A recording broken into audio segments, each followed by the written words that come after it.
Hola, muy buenas a todos, chavales. Aquí Denis comentando un nuevo vídeo tutorial de esta vez que os traigo. Pues esta vez os traigo el Reader de unos de los francotiradores, por si queréis hacer un montaje, una OC, un voce, lo que sea, un edit en general.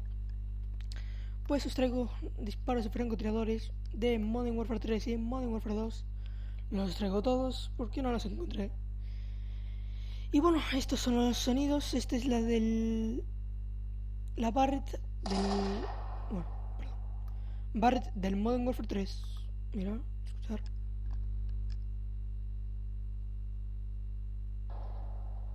Uy, escucho mal, a ver. Ahora.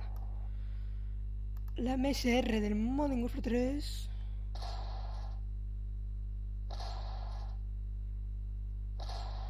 Vale.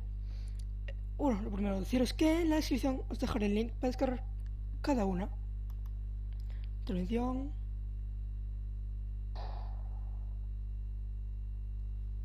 Yo creo que esta es la que peor está. Lo he sacado de internet de por ahí.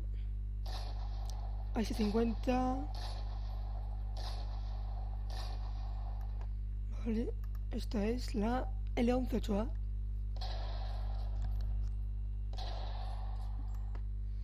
Y la Barrett del Modern Warfare 2 con el 50. Solo es uno. Y bueno, aquí tenéis todos. Os lo dejaré todo en la descripción.